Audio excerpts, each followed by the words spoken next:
오늘 은혜 받으실 하나님의 말씀은 잠언서 17장 22절입니다. 잠언서 10장 22절을 다 함께 들어가시겠습니다. 마음의 즐거움은 양락이라도 심령의 근심은 뼈를 마르게 하느니라. 아멘. 오늘 내적 치유라는 제목으로 말씀을 나누겠습니다. 육신의 고통이나 질병은 눈에 보이는 것이기 때문에 우리가 전력을 기울여 치료하려고 애를 씁니다. 그러나 마음은 아무리 병이 들어도 눈에 안 보이기 때문에 대수롭지 않게 생각하고 내버려 둘 때가 많습니다. 그렇지만 마음의 병은 육신의 병 혹은 그보다 더 아프고 괴로워 자살까지 합니다.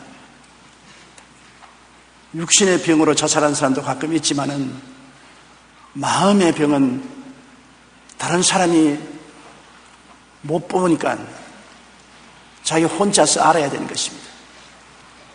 그 고통을 견디지 못해서 스스로 목숨을 끊는 사람들이 수없이 많습니다. 우리의 삶의 기쁨과 행복을 갈기갈기 찢어놓는 마음의 고통을 우리는 다소간 가지고 있는데 이것을 어떻게 해야 되겠습니까? 어떤 마음의 고통이 있어요? 제일 우리가 그냥 보고 지나가고 모르는 것은 마음에 용서하지 못하는 마음인 것입니다. 남의 죄를 용서하지 못하고 마음속에 미움을 갖고 있는 그것이 마음의 병을 가지고는 큰 원인이 되는 것입니다. 마태복음 18장 23절로 35절에 예수께서 말씀하기를 어느 임금님이 종들을 불러서 전부 빚을 청산하라고 하는데 한 종은 10,000달란트 빚을 졌어요. 예를 들어 말하면 한국 돈으로 한 10억쯤 빚을 졌어요. 그래 임금님이 그 신하를 보고 당장 그 빚을 갚으라니까 돈이 없으니 못 갚지 않습니까? 그러니까 이 사람의 처자도 다 종으로 팔고 가재 도구를 다 팔아서 빚을 갚게 하라. 그러니 그 사람이 땅을 치고 울면서 임금님에게 살려달라고 간구함으로 임금님이 불사기능에서 그 빚을 다 탕감해 주었습니다. 그래서 기뻐 뛰면서 임금님 앞에서 물러나와 밖으로 나오는데 자기에게 100달란트, 우리 한국 돈으로 말하면 한 1,000만 원 빚진 동료를 만났는데 당장 그 멱살을 잡고 야 이놈아 내 돈 갚아라. 시간을 주십시오. 시간을 주면 내가 갚겠습니다. 무슨 잔소리냐. 당장 네가 못 갚으니까 이놈을 감옥에 쳐넣자. 그리고 고발해서 감옥에 쳐넣어버렸습니다. 그 친구들이 보니까 참 괘씸하거든요. 자기는 10억을 용서받았는데 1,000만 원 빚진 친구를 감옥에 집어넣는 것 보고 임금님에게 고했습니다. 임금님이 그 말을 듣자 분노해서 당장 그 놈을 끌고 오너라. 내가 너에게 10,000달란트를 용서해 주었는데 너희 100달란트 빚진 친구를 감옥에 넣다니 이 나쁜 놈아, 이놈을 당장 감옥에 가두어서 그 빚을 갚을 동안 그 액수만큼 고통을 당하게 하라. 그렇게 예수님이 말씀하시고 너희도 각각 서로 허물을 용서하지 아니하면 이렇게 하시리라. 많은 사람의 육신의 질병과 가정의 고통과 생활의 괴로움이 용서하지 못하는 마음이 있기 때문에 결국 고통의 감옥에 갇혀 있다는 것을 주님께서는 말씀한 것입니다. 죄인이 십자가에 달린 예수님이 언택으로 모든 죄를 탕감받았지 않습니까? 여러분과 난 다 죄인입니다. 도저히 우리 힘으로 갚을 수 없는 사형선고를 받기에 마땅한 죄인인데 이 죄를 우리는 예수님에 의해서 다 탕감받았습니다. 죄를 한 번도 안 지은 것처럼 탕감해버렸었습니다. 그러기 위해서 예수님은 십자가에서 몸부림치며 6시간 동안 매달려 몸짓고 피를 흘려 고통을 당했었습니다. 그 피값으로 탕감해버렸어요. 그런데 우리에게 죄 지은 자를 우리가 용서하느냐? 되게 용서하지 않으면 너무 두고 보자. 천벌을 맞을 놈아. 네가 못되는 건 내가 봐야 되겠다. 그런 앙심을 품게 되는 것입니다. 그것이 바로 하나님 앞에서 괘씸하게 보여지게 되고 그것이 우리의 심신의 고통을 가져오는 원인이 된다는 것입니다. 로마서 3장 23절로 24절에 모든 사람이 죄를 범하였으며 하나님의 영광에 이르지 못하더니 그리스도 예수 안에 있는 속량으로 말미암아 하나님의 은혜로 값없이 이롭다 하심을 얻게 되었나니라. 우리는 값없이 용서와 의를 선물로 받았는데 나에게 적은 죄의 빚을 진 자에 대한 원한을 가슴에 품고 탕감해 주지 못하면 그 빚 갚을 때까지 고통의 감옥에 갇힙니다. 마태복음 6장 14절로 15절에 너희가 사람의 잘못을 용서하면 너희 하늘 아버지께서도 너희 잘못을 용서하려니와 너희가 사람의 잘못을 용서하지 아니하면 너희 아버지께서도 너희 잘못을 용서하지 아니하시리라 그랬습니다. 우리가 하나님께 큰 용서를 받았는데 우리에게 죄 지은 자를 용서하지 아니하면 우리 죄도 하나님이 용서하는 것을 취소해버리겠다는 것입니다. 그리고 용서 안 해준 만큼 고통의 감옥에 갇혀서 괴로움을 받겠다는 것입니다. 많은 사람의 고통이 약을 먹어도 낫지 아니하고 치료를 받아도 효과가 없고 괴로운 사람 많습니다. 또 많은 가정 문제, 사회 문제, 생활 문제 기대하지 않은 고통이 다가오고 염려, 근심이 다가올 때가 많습니다. 그때 우리가 늘 생각해야 될 것은 내게 죄 지은 자를 용서해 주지 않았어. 하나님이 나에게 이런 고통을 가하는 것이 아닌가 깊이 생각해 봐야 되는 것입니다. 상담학자 보비 커닝햄은 그가 쓴 치유적인 용서의 역할에서 사회적으로 성공한 여인이 어린 시절에 아버지에 대한 상처와 미움을 극복하지 못하고 자살한 이야기가 기록되어 있습니다. 굉장히 지금은 좋은 집에서 훌륭한 남편 모시고 자녀들도 기르며 잘 사는데 이 부인에게는 행복이 없습니다. 자랄 때 아버지에게 구박하고 박대당한 고통이 마음에 있어 아버지를 용서하지 못합니다. 자나깨나 아버지를 미워하고 저주하고 아버지를 욕했습니다. 그러니 그 용서하지 못하는 마음으로 불행해가지고서 결국은 그 좋은 집에 좋은 남편의 자식들 두고 어느 날 자살해버리고 말한 것입니다. 한때 상처받은 마음의 중심에 자리 잡고 있으면 그것이 그 사람을 움켜잡고 평생을 불행하게 만듭니다. 용서하지 못하는 마음은 인간 영혼에 가장 강력한 독소로 작용하여 자신을 괴롭히고 인간관계가 불화와 갈등을 조장합니다. 또한 자신의 인격을 파괴하고 신체적인 병의 증상을 나타냅니다. 불면증, 변비, 소화불량, 두통, 면역력 저하, 암 등 질병을 유발한다고 합니다. 그러나 용서하지 못한 마음을 가질 때 가장 큰 피해를 보는 사람은 내 원수가 아니라 내 자신인 것입니다. 내가 마음속에 용서하지 못하고 원한을 품고 있으면 그것이 독을 발해서 내가 고통을 당하지 원수는 고통을 당하지 않습니다. 마음의 병은 육신의 병보다 더 아프고 괴로워 자살 충동까지 느끼게 됩니다. 우리 삶의 기쁨과 행복을 앗아가는 마음의 병은 용서하지 못할 때 생기는 것입니다. 에베소 4장 32절 우리 다 같이 한번 읽어보십시다. 서로 친절하게 하며 불쌍히 여기며 서로 용서하기를 하나님이 그리스도 안에서 너희를 용서함과 같이 하고 그렇게 말씀하신 것입니다. 우리가 2008년을 보내면서 우리 마음속에 있는 미움과 원한을 다 풀어버리고 가야 되는 것입니다. 그 용서하지 못하는 마음을 가지고 그 독소를 가슴에 품고 2009년 새해를 또 맞이한다면 새해 역시 고통의 굴레가 우리에게 떠나지 아니하고 괴로워하게 되는 것입니다. 그러므로 용서는 선행을 베푸는 것이 아니라 내가 살아나가기 위해서 절실하게 필요한 삶의 요소가 되는 것입니다. 복수와 안갚아하는 마음에 품고 있는 사람의 고통을 제가 읽어본 적이 있습니다. 어느 여학교 교장 선생님인데 심한 관절염으로 굉장히 고통으로 밤잠을 못 자고 몸을 잘 움직이지 못해요. 온갖 치료를 다 받고 약이라는 약은 다 먹어도 아무 효과가 없이 점점 관절염은 나빠집니다. 그래서 그는 교회에 나가서는 목사님하고 상담을 했습니다. 목사님이 혹시 마음속에 원한을 품고 있는 게 있습니까? 미워하는 사람이 있습니까? 고개를 숙이더니 끄떡끄떡했습니다. 누구를 미워합니까? 우리 남편을 미워합니다. 얼마나 미워합니까? 죽이고 싶도록 미워합니다. 남편하고 같이 삽니까? 아니요. 10년 전에 이혼했습니다.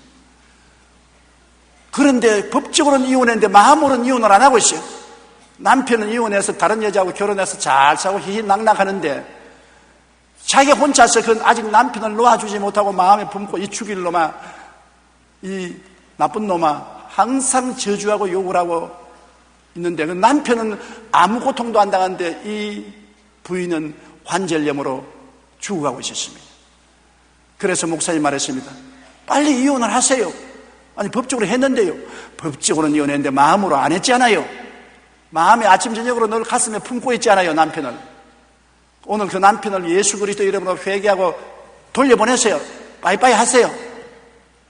그래야 법적으로 이혼함과 동시에 마음으로도 완전히 떠나보내야 되는 것입니다. 미워하지 말고 용서해서 가서 잘 살아라 할렐루야 하고 보내세요. 못해요. 나는 못 살아야지. 잘 사는 거 꼴 못 봐요. 그런다고 해서 못 살 거 아닙니다. 당신이 못 살게 돼요. 그 미움을 가지면 그게 독이 당신의 심신을 괴롭히고 관절염을 괴롭히고 결국 당신이 못 살게 되고 말아요. 그러므로 용서해 주세요. 그 목사님의 설득을 듣고서 엎드려서 하나님, 우리 10년 전에 이혼한 남편을 내 마음에서 용서하고 떠나보냅니다. 예수님이 보혈로 씻어주시고 가서 잘 살게 해 주시옵소서. 하나님 아버지, 미워하는 것을 회개합니다. 그 기도를 하고 난 다음부터 마음에 평안을 얻고 그 길로부터 관절염이 낫기 시작하여 얼마이지 않다가 관절염이 다 사라지고 깨끗하게 되었다는 이야기를 읽어보았던 것입니다. 백향이 무효된 것이 용서하는 마음을 갖자 치료의 역사가 일어난 것입니다. 골로새서 3장 13절로 14절에 누가 누구에게 불만이 있거든 서로 용납하여 피차 용서하되 주께서 너를 용서하신 것 같이 너희도 그리하고 이 모든 것 위에 사랑을 다하라. 이는 온전하게 매는 띠니라. 용서만 할 뿐 아니라 한 걸음 더 나가서 축복도 하고 사랑도 하라는 것입니다. 아유, 나는 그건 못합니다. 나는 성자도 아니고 천사도 아니니 그거 못합니다. 못하면 그것이 내게 암초가 되어서 고통을 가져오는 것입니다. 용서하는 건 내 마음에 평안을 얻게 되고 이웃을 축복하고 사랑하게 되면 내가 축복을 받고 사랑을 받게 되는 것입니다. 남 잘 때라고 하는 것이 아니라 나 잘 때라고 하는 것입니다. 그러므로 우리가 복수와 안갚음의 빚을 마음속에 갖고 살면은 그 빚달린을 마음속에 늘 받게 되는 것입니다. 저는 위 괴양으로 피를 토하고 고통을 당하는 법대생의 이야기를 읽어보았습니다. 법대생인데 공부도 잘하는데 위궤양에 걸려서 피를 토하고 못 먹고 거의 죽게 되어서 병원을 찾아왔는데요. 그 병원의 의사 선생님은 또 심리학 박사기도 합니다. 모든 약이 필요가 없고 치료가 안 돼서 당신 마음속에 원한을 품고 있는 것이 있냐? 그렇다고. 무슨 원한이냐? 내가 어릴 때 우리 할아버지 손을 잡고 우리 논에 나갔습니다. 우리는 가난해서 논을 한 마지기밖에 안 가지는데 돈두렁을 같이 한 이웃집은 굉장히 땅 부자입니다. 그런데 그 이웃집 노인이 자꾸 우리 논두렁을 파먹어 들어오는 것입니다. 그렇게 논이 많으면서도 불구하고 한 마지기는 우리 논을 자꾸 논두렁을 파먹어 들어와서 우리 땅을 야금야금 빼앗아가는 것입니다.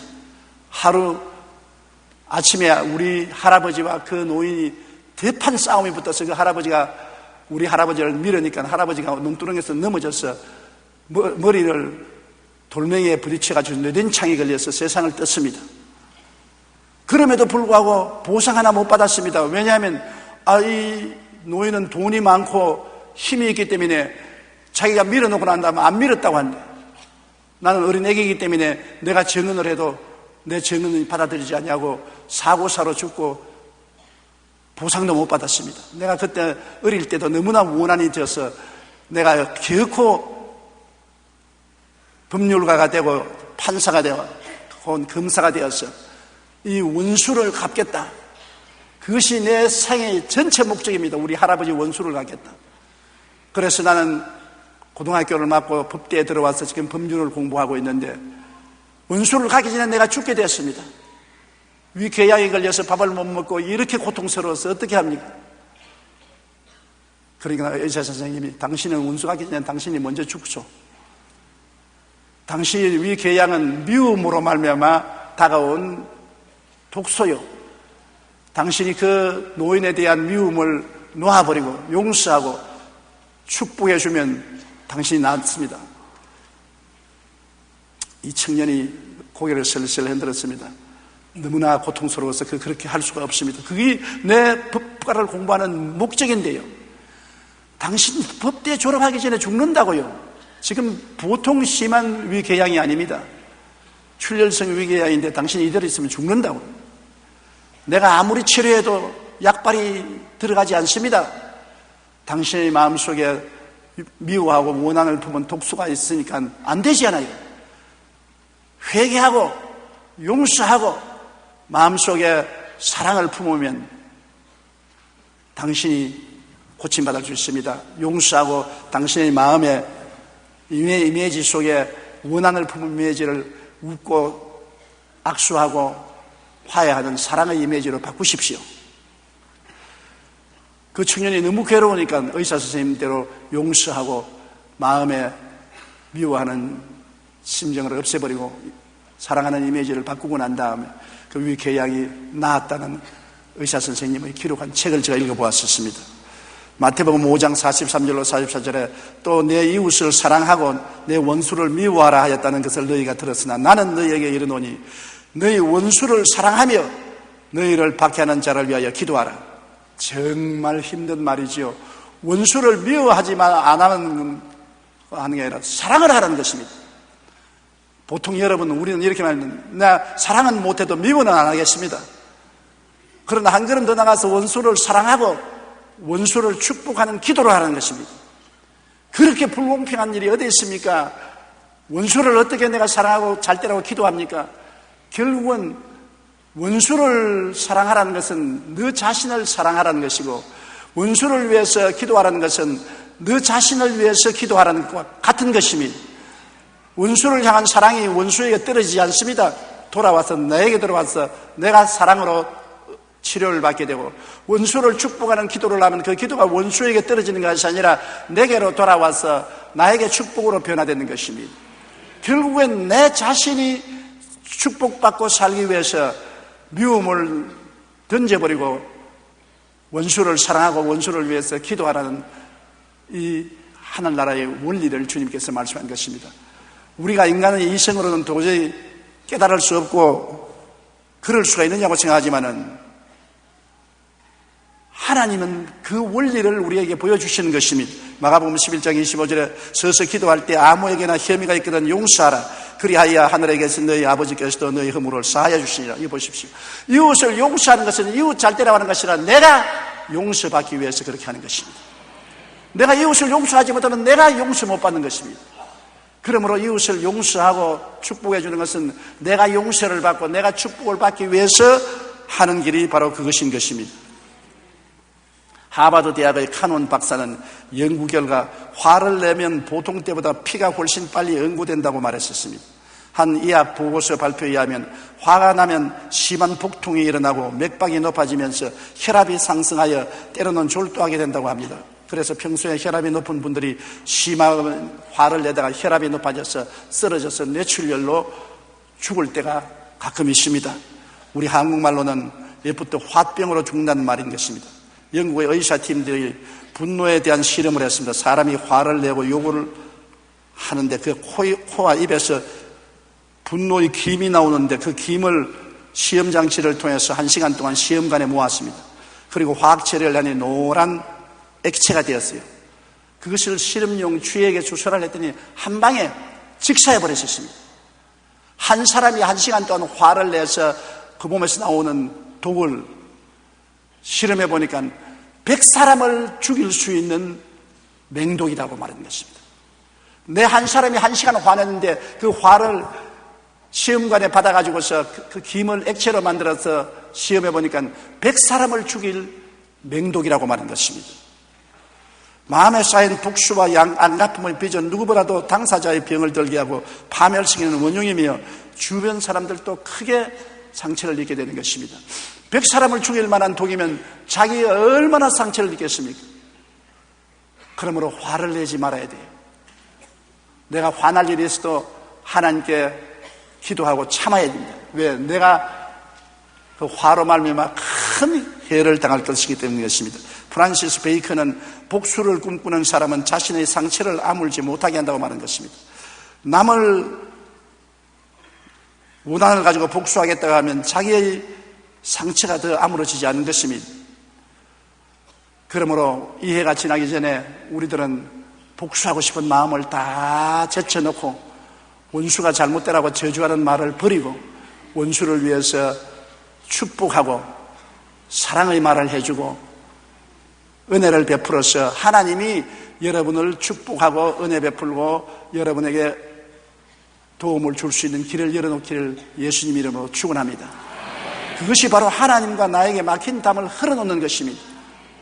미움과 원한과 저주는 하나님과 나 사이를 막아버리고 마는 것입니다. 그것을 이웃에게 풀어놓으면 나와 하나님 사이가 풀려서 비로소 하나님이 성령으로 우리에게 다가와서 은혜와 축복을 주실 수 있게 만들어주는 것입니다. 인간으로 생각하면 굉장히 어려운 일이지만 이게 우리가 치료받는 길인 것입니다. 이것이 우리가 마음의 평화와 기쁨과 행복을 가지는 길인 것입니다. 우리가 아무리 미워하고 분노를 내고 주먹을 휘두른다고 해서 상대방이 그로 말미암아 고통받지 않습니다. 내가 고통받고 내가 마음에 독소가 생기고 내가 심신이 병들고 내가 불행해지고 마는 것입니다. 또한 우리가 이 해를 지나가면서 우리 마음속에 웅크리고 있는 오래된 상처를 다 치료하고 가야 되는 것입니다. 사람들마다 이 세상에 살면서 마음에 상처를 입지 않아요. 한 번도 상처 안 입은 사람 한번 손들어 봐 주십시오. 부모에게 받은 상처도 있고 자식에게 받은 상처도 있고 이웃에게 상처받은 사람, 친구에게 상처받은 사람 많습니다.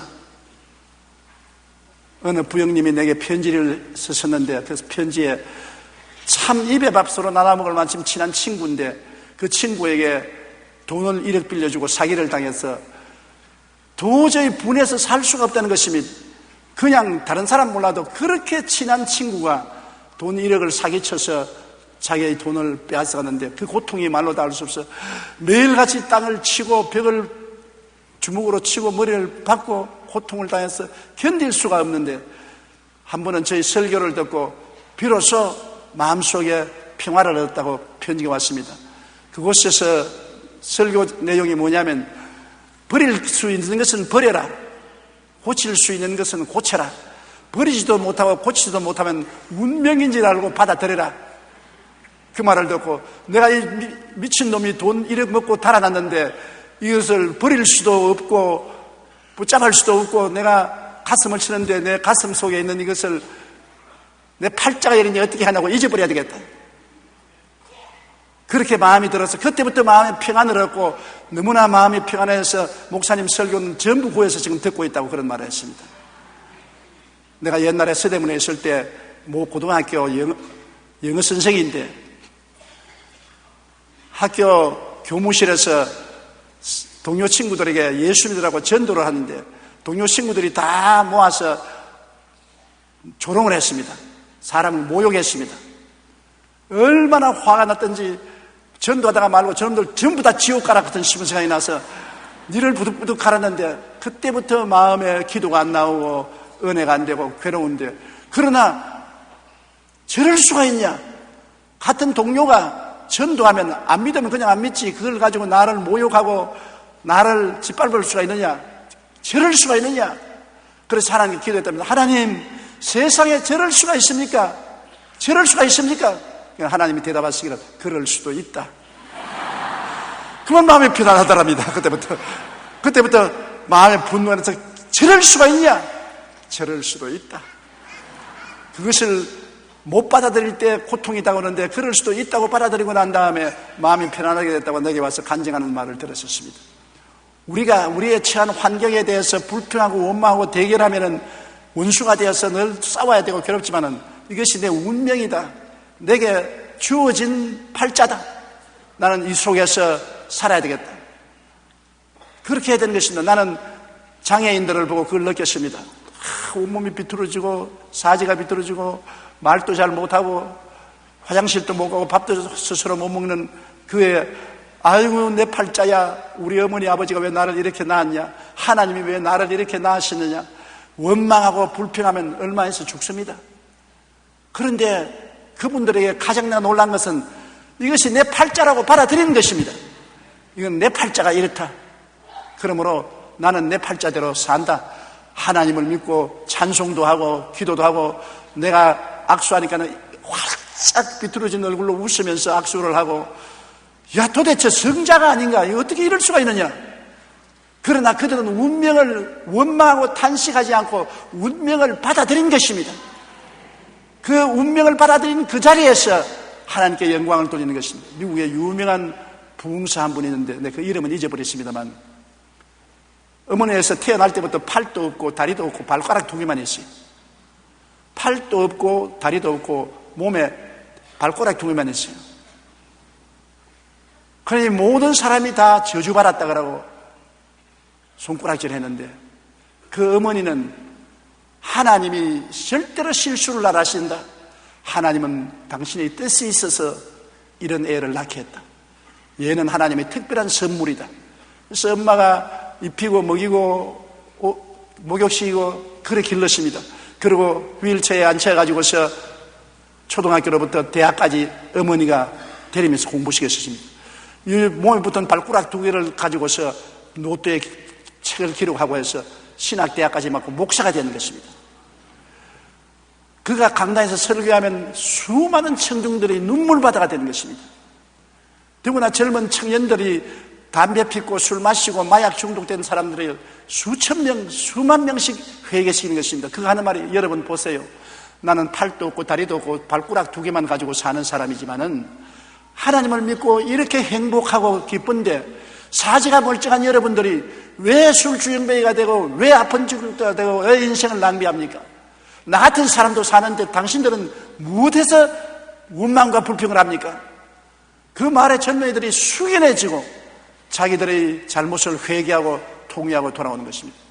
이분은 지금도 목회자로서 말씀을 전가하고 있는데 그 설교를 할 때 수많은 사람들이 감동을 받고 눈물을 흘리고 변화를 받습니다. 자기가 그렇다고 해서 원망하고 불평하고 나는 팔도 없고 다리도 없고 발가락 2개만 가지고 태어났으니 이럴 수가 있느냐고 부모를 원망하고 하나님을 원망했더라면 벌써 죽었을 것입니다. 그러나 하나님께 감사하고 찬양하고 웃고 자기는 특별한 사명을 가지고 나온 사람이 자기 그 사명을 다한다고 할 때 하나님이 같이 하셔서 축복해 주시고 귀하게 사용하는 종이 된 것입니다.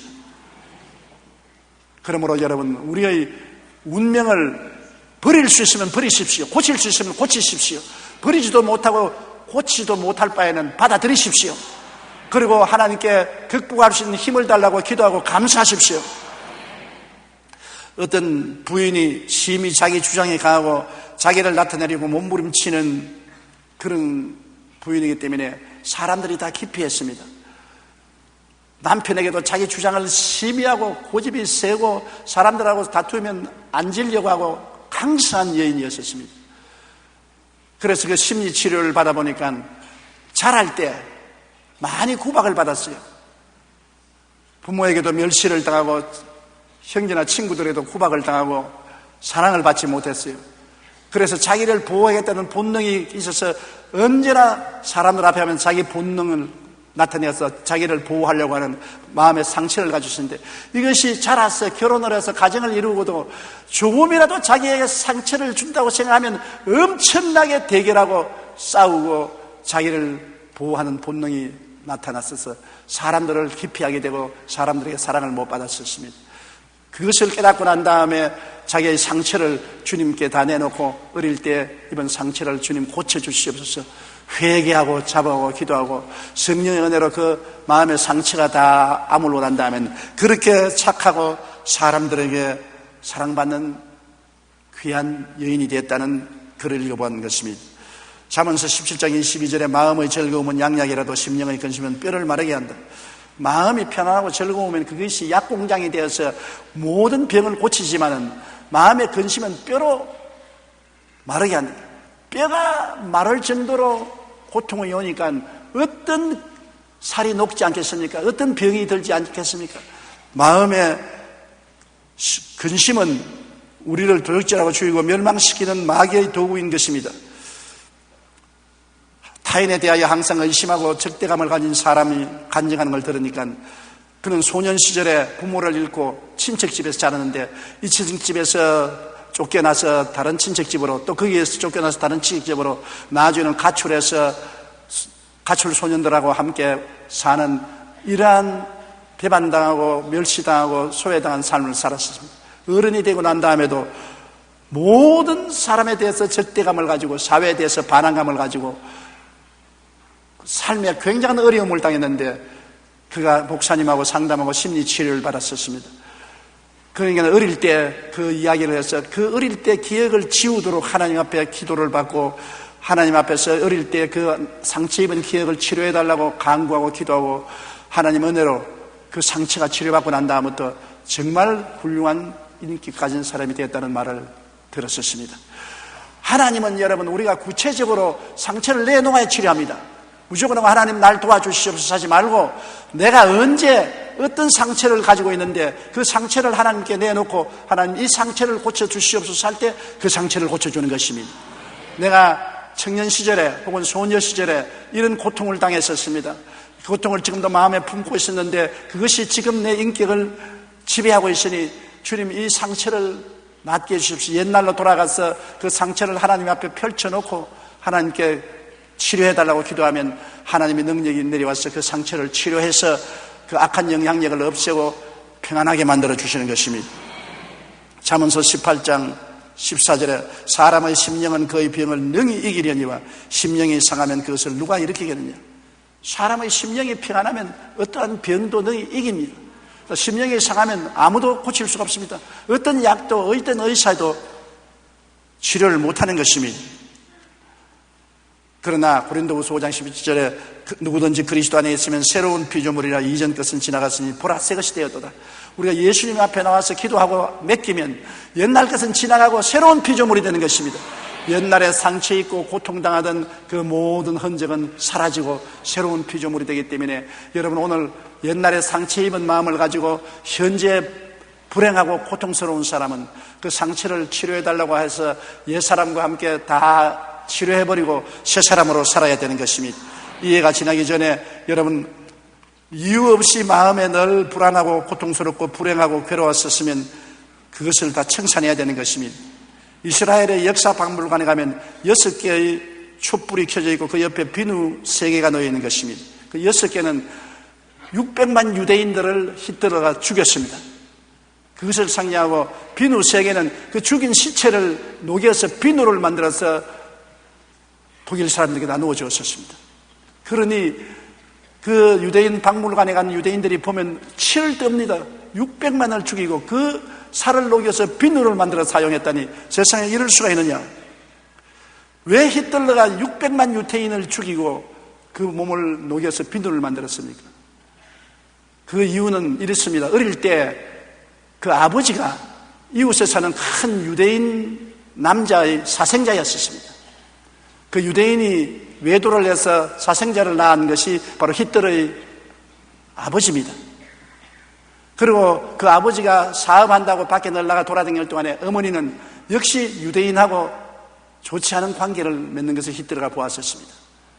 그 아버지는 자기의 분노를 이 아들에게 때리고 히틀러를 고통받게 하고 그 어머니는 히틀러에 대한 관심이 없었습니다. 그래서 히틀러는 어릴 때 유대인에 대한 원한을 마음속에 품고 있었습니다.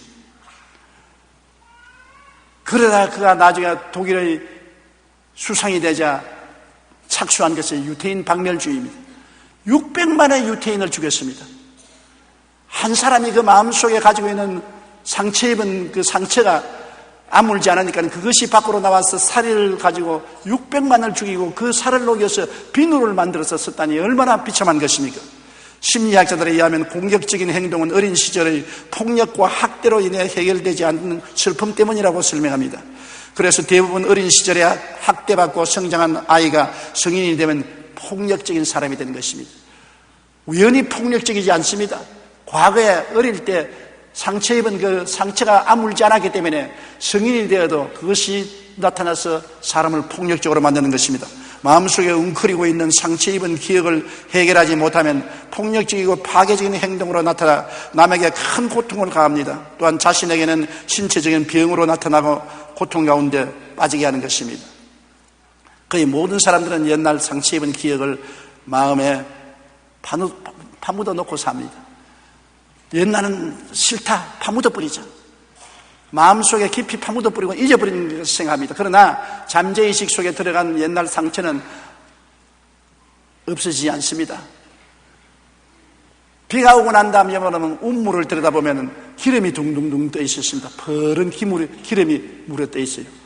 왜냐? 비가 안 올 때 애들이 고양이 죽은 시체, 강아지 죽은 시체를 우물에 장난으로 집어넣어서 깔아앉았습니다. 비가 안 올 때는 몰라요. 사람들이 그 우물을 다 먹었어요. 비가 오고 물이 불어나니까 그 속에 죽은 시체의 기름이 떠오르기 시작하는 것입니다. 그처럼 우리가 상처를 전부 마음속에 그냥 눌러버리면 보통 때는 몰라요. 그러나 어떤 일을 당하면 그 상처가 다 살아 일어나서 사람을 폭력적으로 만들고 완악하게 만들고 몰리한 사람이 되고 무정한 사람으로 만드는 그런 영향력을 발휘하는 것입니다. 그러나 그 상처 입은 자기는 끊임없는 고통스러워하고 울고 있고 그것이 마음의 표면에 여러 가지 심적 병으로 나타나는 것입니다. 내 속에 울고 있는 또 다른 내가 있다는 것을 알아야 되는 것입니다. 울고 있는 소년, 소녀, 젊은 시절에 울고 있는 아가씨, 청년, 상처 입은 것을 치료하려면 그것은 그 속에서 늘 울고 있는 것입니다. 그 울음이 그 인생을 변화시키고 이끌어가는 것입니다. 그러므로 우리는 주님 앞에 마음을 탁 틀어놓고 옛날 상처 입은 자아를 용서하고 회개하고 치료시켜서 잊어버려야 되는 것입니다. 여러분 용련향에 대해서 들어본 적이 있습니까? 이 세상에서 제일 비싼 향입니다. 이는 고래로부터 나오는데 고래를 잡아가지고서 상처를 입힙니다. 굶기고 찌르고 고통을 가하면 고래 속에서 그 상처를 치유하기 위해서 연고 같은 액체가 흘러나옵니다. 고래의 코와 입에서 액체가 나오는데 연고 같은 액체가 나옵니다. 그것이 제일 좋은 향수가 되는 것입니다. 아픔을 극복하기 위한 고래의 몸부림이 세계 최고의 가치로 인정받는 향수를 만들게 되는 것입니다. 상처는 분명히 아프고 고통스러우지만 상처를 잘 치료하면은 우리 인생이 그로 말미암아 굉장히 깊어지고 이해력이 많아지고 향기로운 인생이 될 수가 있는 것입니다. 상처를 그대로 내버려 두느냐, 상처를 그리스도 이름으로 치료하느냐, 그것이 우리 인생에 굉장히 큰 변화를 가져오는 것입니다. 상처는 별이 된다라는 서양성이 있는 것입니다. 지금까지 당한 현재의 아픔에 대해서 신앙적으로 반응하여 그 상처에 하나님의 역사가 일어나면 그 상처가 오히려 내 인생에 큰 별이 되는 것입니다. 큰 병을 오래 앓다가 나은 사람은 환자들을 사랑합니다. 자기가 옛날에 많이 가난해 본 사람은 가난한 사람을 동정합니다. 자기가 옛날에 많이 슬펐다가 고침받은 사람은 슬픈 사람을 위로합니다. 그 상처가 오히려 향기롭게 되고 아름다운 별이 되는 것입니다. 치료하지 못하면 그 상처가 우리에게 고통과 괴로움으로 남아서 큰 어려움을 가져오지만은 치료를 받으면 받을수록 그는 더 아름다운 별이 되고 향기로운 삶을 살게 되는 것입니다. 상처가 여러분에게 결코 해가 되지 않습니다. 옛날에 그런 상처가 있은 것을 치료받은 사람은 그런 상처 입은 사람을 치료해주고 위로해주고 동정하고 격려하고 힘이 될 수 있는 향기가 되고 반짝반짝 빛나는 별이 된다는 것을 알아야 되는 것입니다. 반드시 상처가 우리에게 나쁜 것은 아닙니다. 치료 안 할 때 나쁘지, 치료하면 나쁘지 않습니다. 그러므로 우리는 주님 앞에 마음을 탁 펴놓고 하나님, 나는 과거에 이런 상처가 있습니다. 주님께서 십자가의 손으로 내 상처를 어루만져 치료하여 주시옵소서. 치료받으면 달라지는 것입니다. 미운 남편도 사랑스럽게 되고 보기 싫은 아내도 보고 싶게 되고 부모도 미워했으나 부모를 용서하고 사랑하게 되면 부모를 그리워하게 되고 삶의 태도가 완전히 달라지는 것입니다. 우리는 모두 다 이 마음속에 미워하는 일도 있고 원한을 가진 사람도 있고 과거에 입은 상처도 가지고 있습니다. 그러한 것들이 복합적으로 역사에서 우리 마음의 슬픔과 고통과 불안과 불행을 가지고 있는 것입니다. 우리가 새해를 맞이하면서 이런 것을 그대로 두고서 새해를 맞이하시는 절대로 안 되는 것입니다. 미움은 용서하고 원한은 다 축복으로 떠나보내고 상처는 주님 앞에 드러내놓고 치료받고 변화받아서 새로운 피조물이 되어 하나님께 나갈 때 하나님은 여러분의 손을 잡고 너희 장래는 내가 보장해주마 영원히 잘됨같이 범사에 잘됨에 강건하고 생명을 얻되 넘치게 얻게 해주겠다고 하나님 말씀해 주시는 것입니다. 이것이 우리 예수 믿는 사람의 큰 장점인 것입니다. 예수님은 사람으로 오셔서 34년 동안 인생으로 살면서 인간의 모든 희노애락을 다 체험하고 주님은 나중에 인간의 죄와 불의 죄악과 저주 절망과 죽음을 걸머지고 십자가에 못 박여 몸짓고 피를 흘려 당신 자신을 헌신해 주셨습니다. 주님은 우리의 모든 사정을 다 압니다. 왜냐하면 우리가 되었기 때문에 우리처럼 인생을 살았기 때문에 그가 태어날 때도 가장 가난하게 태어나서 누울 자리가 없어 말구유에 누웠었습니다. 청년 시절에는 아버지를 도와 목수일을 했었습니다. 그리고 수많은 사람에게 멸시를 당하고 손가락질을 당하고 배반을 입었었습니다. 나중엔 자기 사랑하는 제자에게 팔려서 원수의 손에 넘어가고 그 많은 고통과 괴로움을 겪었기 때문에 주님은 우리를 다 아는 것입니다. 우리의 모든 고통과 괴로움을 다 아는 것입니다. 예수님께 나가면 주님께서 못 고칠 병이 하나도 없습니다. 마음의 병을 다 고치고 마음의 원한을 다 씻어주는 것입니다. 그렇기 때문에 수고하고 무거운 짐진 자들은 다 내게로 오라겠습니다. 어떤 마음의 수고와 무거운 짐을 져도 다 내게로 오라. 내가 너를 쉬게 해주겠다고 말씀하는 것입니다. 주님이 못자국난 손으로 여러분을 어루만져주고 여러분을 마사지해 주시면 여러분은 새 사람이 되는 것입니다. 보라, 새 것이 되었다고 말할 수 있는 것입니다. 오늘 여러분이 교회를 떠나기 전에 예수님 앞에서 새 것이 되어 나가십시다. 새 사람이 되어서 새해를 향해서 우리 나가는 개인이 되시기를 주님 이름으로 축원합니다. 우리 고개 숙여 기도드리겠습니다. 사랑이 많으신 우리 아버지 하나님, 우리는 이 세상에 살면서 많은 미워하는 사람도 생겼고 원수도 생겼고 원한도 가지고 있고 이것을 풀지 않고 있을 때가 너무나 많습니다. 오늘 원하오니 주의 성령께서 도와주셔서 미워하는 사람 다 풀게 도와주시옵소서. 용서하고 사랑해서 내 마음에서 떠나가게 하여 주시옵소서. 내 마음이 홀가분해지고 치료되게 도와주시옵시고 우리가 살아오는 동안에 입은 마음의 상처도 감추어 놓지 말고 피하지 말고 주님 앞에 드러내놓고 다 치료를 받고 고침을 받아 상처가 향기가 되고 반짝이는 별이 되게 만들어 주시옵소서. 모든 수고하고 무거운 심신의 짐을 다 벗어놓고 새로운 마음, 새로운 정신으로 새해를 맞이하는 우리들이 되게 도와주시옵소서. 예수님 이름으로 기도드리옵나이다. 아멘.